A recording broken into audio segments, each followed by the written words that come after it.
Good morning. Morning.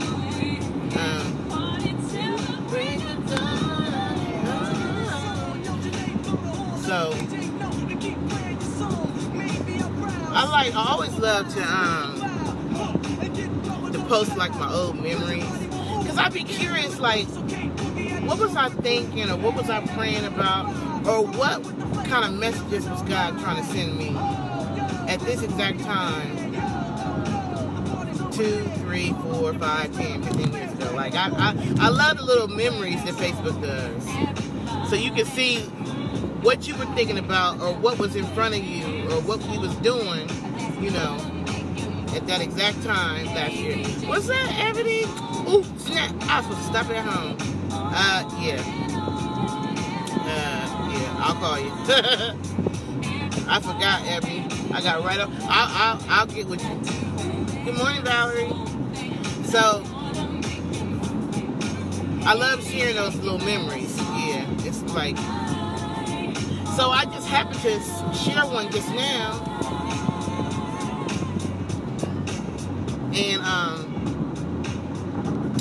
and it was about, broken hearts, and how God will mend your broken hearts, and I think about, a time when I was in a relationship that, man, I didn't think I was ever going to get over that. You know what I'm saying? I didn't think I was ever going to get over that. Like, I love this man, I think, more than I was loving myself. I ain't gonna lie. Like, I didn't think I was ever gonna get over that relationship. I just couldn't. I could not, even though I knew it was an abusive relationship, even though I knew that he was controlling me emotionally, financially, because he knew, anything I needed financially, he had it. I never had to ask twice. I never needed for anything. If my car broke down, the money was there. If I needed rent paid, if I needed anything, this man, it was there. Like, I never had to worry about nothing. I never had to worry about no money. Never. He took care. When I say he was a provider, he was a provider. But, whew, Jesus, the emotional abuse I went through was freaking crazy. And it didn't matter what he did, because I loved him that much. I didn't care. And it wasn't even about him being fine, because he wasn't. He wasn't what I normally would have selected. It wasn't about him being this and the other. It was just, I just loved him. I didn't give a darn what nobody thought about him. Could nobody tell me nothing about him. I would have rode from here to the end of time for him. I ain't give a damn. I love that man. Oh gosh. I remember one time I had just got approved for a truck. He was going through his little issues or whatever, and I never left him when he was going through his issues, but he was taking his pain out on me. But I remember I got a truck. I got blessed with a truck, and it was after a period of time of not even having a vehicle. So I asked him, "Can you take me, to go get the truck?" He already had an attitude, because he was jealous about the fact that I hadn't got approved for this new truck, this brand new, spanking brand new truck. It was about, it was so cute. So when it's time for me to go get it, he picks me up, he fusses and argues at me the whole time on the way to go get it, gets mad at me, pulls off the side of the road to some little store, told me get out the car. I'm like, what are you talking about, get out the car? I'm like, take me to the place so I can get the truck. Find your own way. This man dropped me off and just left me. I had to call. Oh, I was so freaking hurt. I had to call a friend to come and pick me up from where he just left me, to take me to go get the truck so I could have transportation to get back home. That same man got mad at me one night and came in the middle of the night and scratched up my daggone truck. Oh my gosh. When I say I went through it with this man, I went through it, but couldn't nobody tell me nothing. I didn't care, because I loved him. I didn't think I was ever going to get over there. I didn't. Jesus. I just started praying. I just started praying like, God, I know that I'm not supposed to be in a relationship that makes me cry all the time. I know I'm not supposed to be in a relationship where I am hurt all the time. And yeah, sexually, it was the bomb. It was the freaking bomb. This man knew everything about me sexually. It was the best sex he was the best sexual relationship I ever had in my life. He was a provider. He was all that. But emotionally, that man tortured me. Emotionally, the things that he did to me over them years,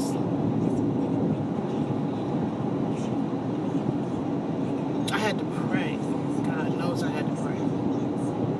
Even now, when I think about it, it brings tears to my eyes. But when God finally delivered me, God finally helped me to move forward. He helped me. No, it wasn't. God been told me to leave, but I could not let go of what I believed was love, because I loved him. Damn, it should be a sin to love somebody that much. I loved him. So when people ask, why does the woman keep going back, whatever, sometimes it's because they feel that sense of love. They love that person, or the thought of being in love more than they love themselves. So they keep going back. And then it might be other things like financially. This man had my back. It wasn't nothing. There was nothing. Right now, if I was going through something, I could call him, and boom, it was there. I never had to ask twice. If he told me he was going to do something, I never had to question if he was going to do it. He did it. But that was in all aspects too, emotionally too. So I had to deal with the cheating and the different women and all the emotional. Ooh.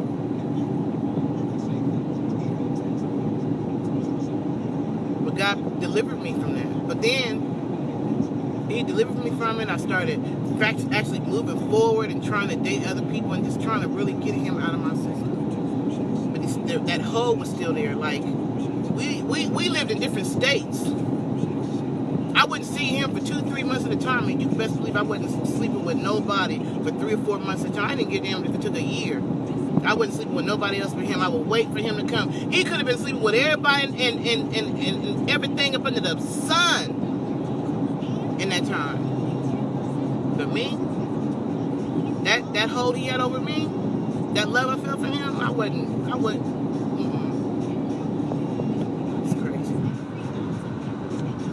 But I had to really pray. God knows I had to pray. And God, I don't know what happened. One day I just said, I'm done. I can't do it no more. I cannot do this anymore. I deserve more. I may not be a beauty queen, but I'm a good person. And I deserve to be happy. And I started making that change to get out of that relationship. Doing whatever I could to break myself from that. But then it was a period of time where I would go back. And each time I went back, the emotional abuse was worse because his respect for me was less. Like, oh, I could do that to her and she gonna come back. Okay, all right, we'll try something else then. Oh, I could do this and she gonna come back. All right then. I could do something else, but she don't give a damn. She ain't going nowhere. It don't matter what I do to her. She ain't going nowhere because I provide, I take care, I got that money's on point. You know what I'm saying? The sex is on point, and she love it. She ain't going nowhere, so I can do whatever I want to do, and she gonna be right there. And I was for many years, but I finally had to say, can't do this no more. I know there is something else better for me. I know there is a loving relationship for me, that the man is going to love me as much as I love him, and it's not going to be no lopsided thing, and we're going to be in it to win it together, and we are not going to have to do things to try to hurt, destroy, pull down each other's spirit. Like, I knew God had something better for me. So he couldn't even believe it. He couldn't even believe he would start making trips, and I'll be like, nah, I ain't gonna be able to do the hotel thing with you. And he looked at me like, what? You turning me down, you know? But I had to start doing that. But anytime I would break down and go back, it would be worse. So when God delivers you from something damaging like that, everybody done told you this man or this woman ain't shit. Everybody told you. You know it. Your mama done told you. Your dad done told you. Your daggone kids done told you. Leave him alone, mama. Don't mess with him, dad. Don't mess with her, daddy. She ain't about nothing. Everybody told you, but you can't. You better figure it out. You better find out how. Because each time, for the longer that you stay in that abusive relationship, it gets worse. And for every time that you go back to something that God has delivered you from, the situation is worse because you ain't learned your lesson. You haven't learned the reason why you don't need to be with that woman or that man anymore. You haven't learned it, so you got to go right back through that class. You really should have tried to get through the class and graduate through the first class, because each time you got to go back through that class because you didn't learn something, the class gets harder. That's why the abuse gets worse, because you ain't learning nothing. Some people don't learn, and they end up getting taken up out of this world. Like, oh, it'll be like, I sent you down here to learn something. You ain't learning it in that form, so let me come on. And they end up getting killed, or something crazy end up happening because they cannot pass that class. Not understanding that there is a man or a woman out there that's gonna love you. Ooh. They gonna love you unconditionally. They not gonna care about what nobody thinks about the love they have for you. They're gonna want to treat you with respect and with love, with unconditional love. They're just waiting for you. They're waiting on you. Did I pass my? I think I passed my exit. Playing around and standing. I always do that. Let me pull up off of here, because I know I didn't pass my exit. Because I'm about sure I should have seen something by now. I always do that. That's all right though, because I got to get this work out. I'll just pull off for a second. And I'll find my way. I'm sure it's coming. I was. But there's somebody out there for you. There's somebody that before you were ever conceived in your mother's womb, God had that special somebody for you. That person that you're supposed to take this journey with. We don't all, but a lot of times we just be pulling we just be pulling, different stuff. And I tell you, best believe, if the person that you're trying to pull is already in a marriage, that is not who God is sending to you. But if you're going to go ahead and do it, He's going to let you do it, but you're going to have to go through that class. You know what I'm saying? Okay, you know this person's married, so you know that's not your soulmate.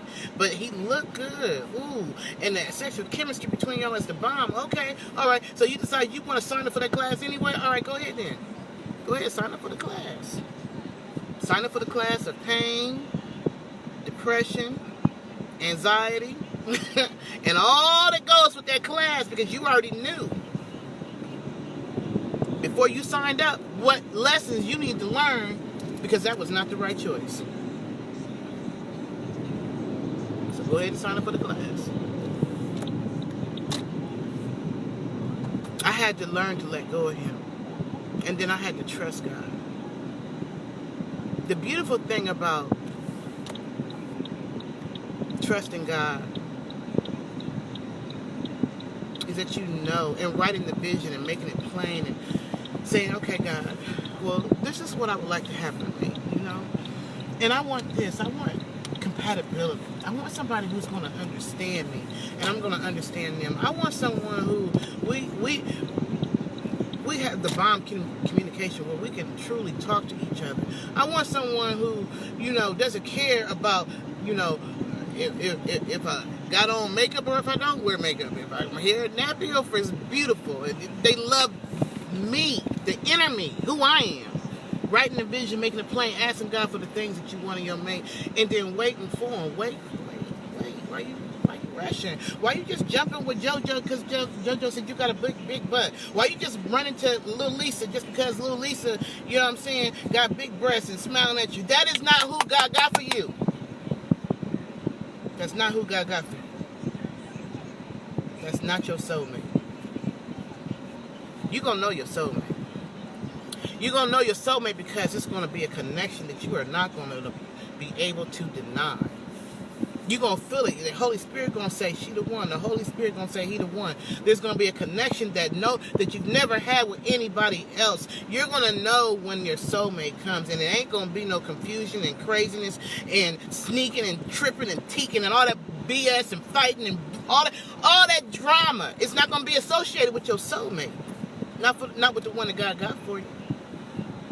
But if you want to sign up for one of them other classes, because you ain't ready for your soulmate yet, so you want to just sign up for the class of he ain't shit, or you want to sign up for the class of she ain't shit, or you want to sign up for the class of let me get my butt whooped, or you want to sign up for the class of I'm going to end up getting on drugs following this peanut head. You want to sign up for all them classes because you ain't ready for your soulmate yet? And go ahead, because sometimes you got to go through classes, you know.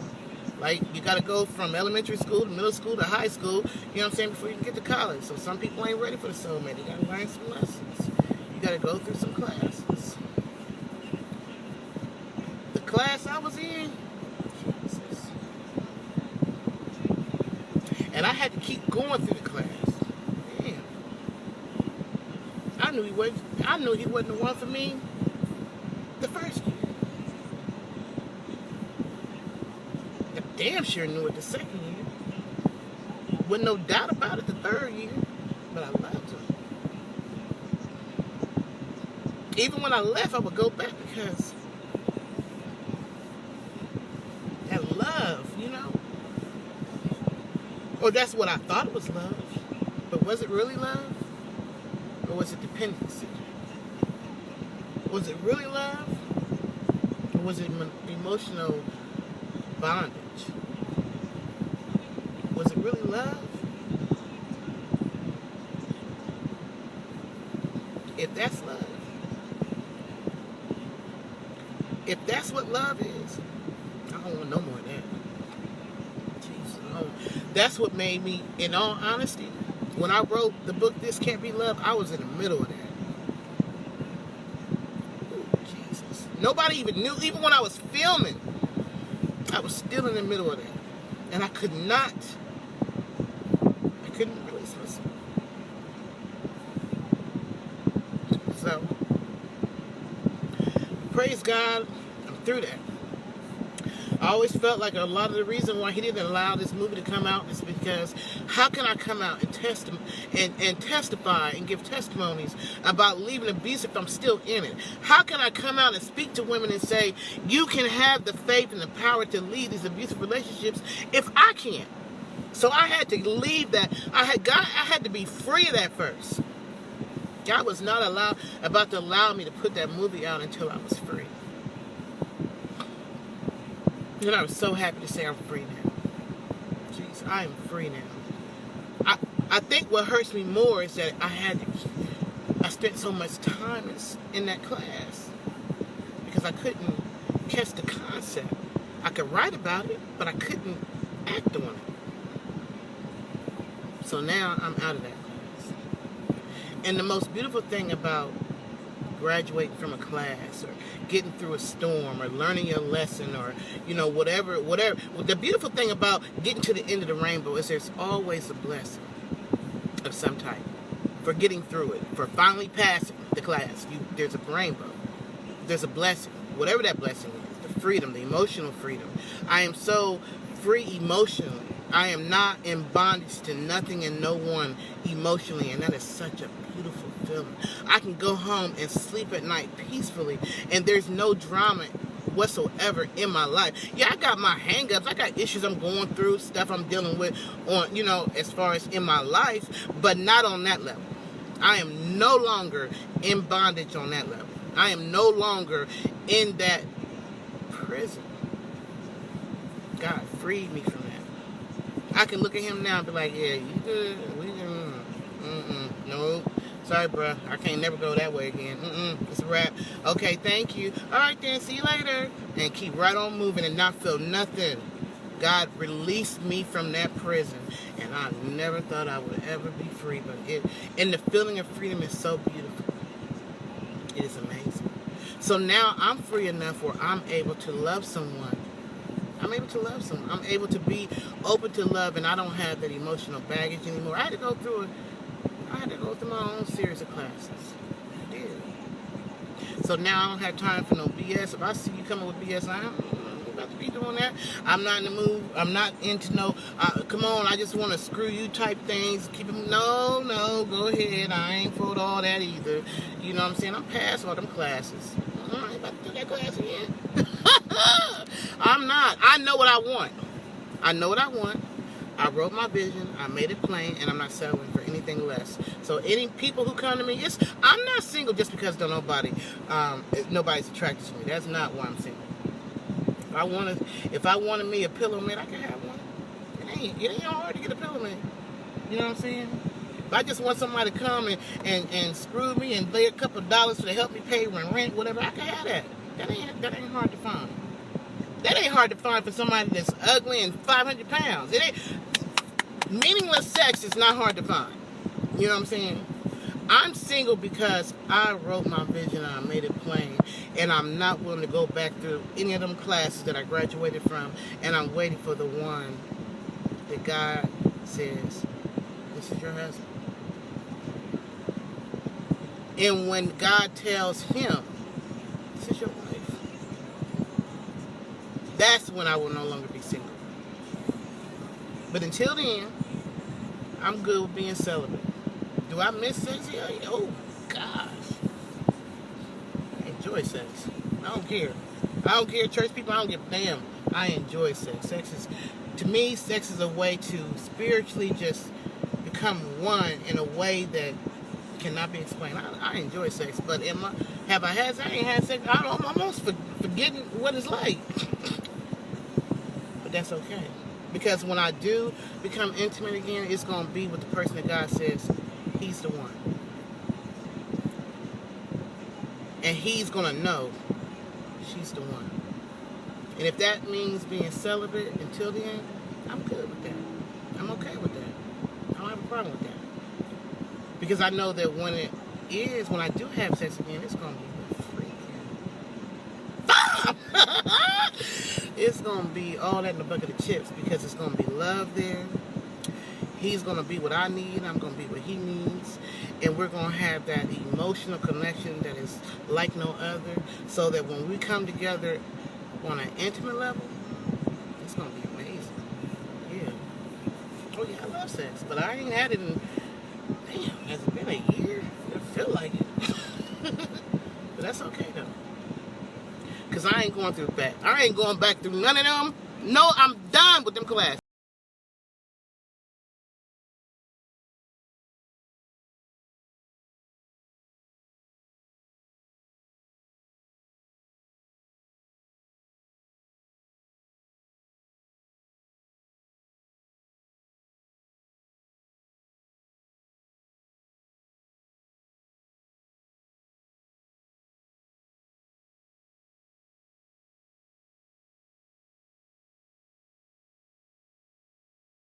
I need commitment, baby. Tell him, Monica. I swear, God always know how to play that music to go right with what I'm saying. Monica said, I need commitment. I need all that. So anyway, don't go back to no old classes, y'all. Go ahead and wait for the one that God got for you. You enjoy your day too. Like, let me get back on the road. I always do this. I always get lost when I get to doing these things, but I just felt like I had to release that because somebody needs that. You know, we go through stuff not just for ourselves, but also so we can give a testimony, so we can help somebody else. Because you can best believe there are some older women, there are some younger women, there are some teenagers that are trapped in abusive relationships. He might not be punching you, but mentally he beating your ass down. You're so unhappy, you're so stressed, you can't stand going home, you'd rather be at work than going home, you don't know what kind of mood he's going to be in, you don't know what kind of mood she's going to be in, you don't know if this is going to be another night of fighting and arguing or if it's going to be at peace. There's people out there right now who are going through that.